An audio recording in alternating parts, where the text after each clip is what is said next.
Welcome back. It's Nick Talks Game and Friend. It's brilliant. That's how I enter. Lots of people be talking negatively about lots of games. I've talked negatively about quite a few things sometimes.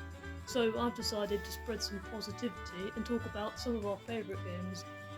Talking about all the things that we like about Paper Mario, Colour Splash and the Origami King, which are the two games that we have. Well, we got Colour Splash when it came out on the Wii U. I really enjoyed playing Colour Splash. Colour Splash is a bit difficult compared to some other games. I'm not entirely sure why this is. Maybe it's because of the card system. I hate the cards. Stop spending my money. You don't get that much money in the game, and also you have to spend it all the time. You'd quite often find yourself being bankrupt. Unless you go out to the right places. If you go to like the Mondo Woods level, you can get all the big cards. And of course you can go to Blue Bay Beach and infinitely mine special cards.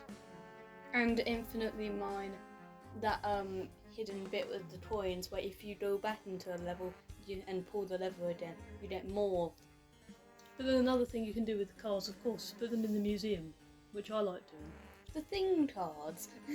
The thing cards are weird. The animation is really cool and the ideas are individual. I can never find myself remembering which ones each of them do.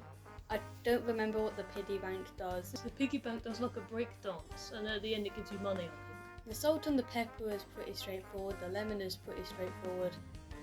Sour. It doesn't really matter which animation they do, because in the end it just kills the enemies, unless you're on a boss. Yeah, it matters for the boss, but some of them are supposed to be used against some of the bosses. The ham boss. Fighting a ham. That is a very strange experience, because for one thing, you're fighting a piece of meat. And it's fighting back. But anyway, the bosses in this game, they aren't just the Koopalings, but I do like how they enter a lot of the times. One of my favourites is the big blue pencil and the ship. And he comes in and the ship hasn't been finished yet because they haven't had time. Yeah. But then it changes into a submarine and you've got to use balloons to get out of the water. I think it's all quite creative. I don't like using the tails in that boss fight though, because you don't use the tails everywhere else. No, but it is pretty obvious that you have to use them though, because they're scattered everywhere. Yeah. It's like, what's this tail doing here? Okay, then, oh, another one. Oh my god, I've got 30. But if you do it well enough, you don't actually need to use more than one card. I'm pretty sure that was the level where I discovered that there was a card limit, how many you should have. One of the things I like is all the different level locations. They flow quite nicely, going from one place to the next. It all feels like it's one interconnected area, even if it's got like a map. In the big red paint style, I try to find it distressing that you just leave 3 toads there for eternity. They're still there when they pass away. But You can visit them throughout the game and they say different things. I think one of the reasons that levels feel cohesive though, for an example, let's go with green area, yeah? The music from this area seems to match up really nicely. It starts a level with the music from the level before, quite often, and the Moss Rock Theatre and Emerald Circus music are like different versions of each other. It's like you're approaching the circus as you go, and I really like that aspect. In the Origami King, the other game that we have, the music is very different, because instead of having like a level theme, or here's a piece of music for a toad's getting drained of paint or something, they have music every time anything happens, ever. It kind of means that I don't know all the individual tracks, even if they are pretty cool to listen to. they do have a lot of music. You can go, like, if you fill in all the holes, you can listen to it in the museums.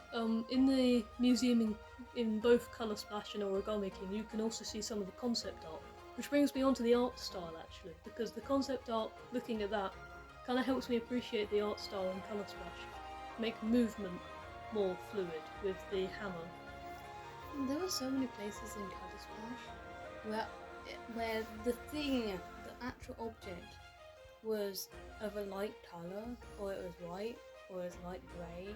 I kept on trying to paint in the area, and it was very annoying.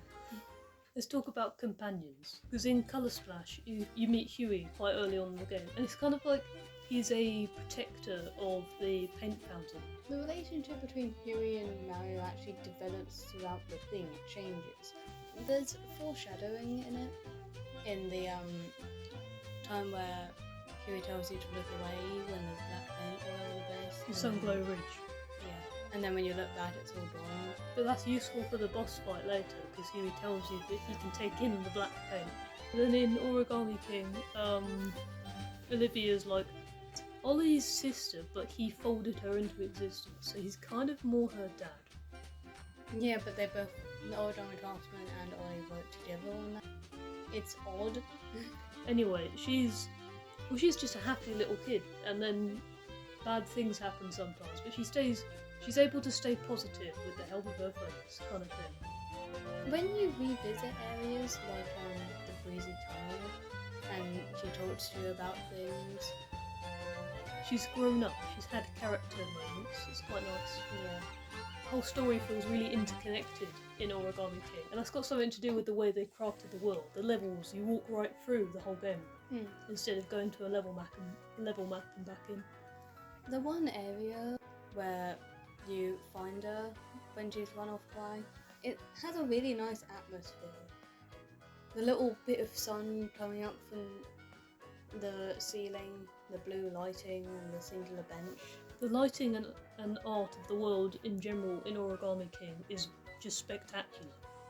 I'd say it's one of the best looking games I've owned.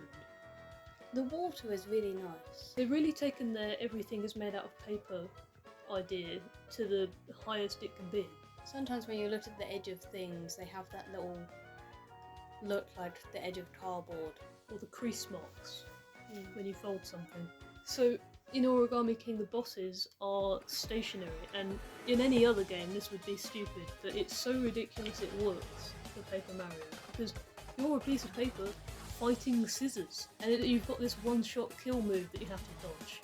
Even the coloured pencils, you'd think, well, it was just going to colour things in. Wrong, missiles.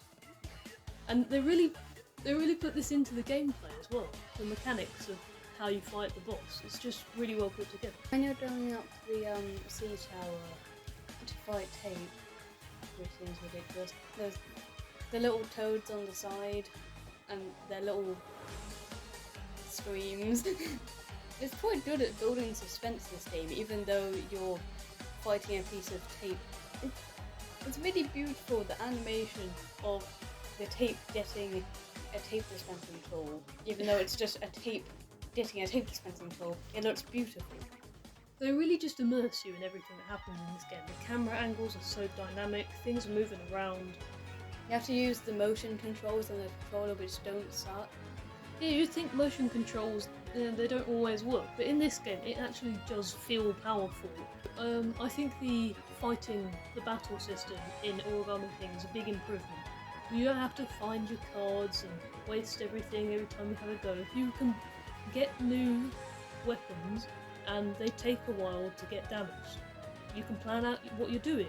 Use the arrows on the board if you're fighting a boss. In Color Splash, when you're trying to fight and you click on the sort thing because you think that might be useful because everything's everywhere, it sorts them so that you have to scroll all the way to the end to get anything useful, really.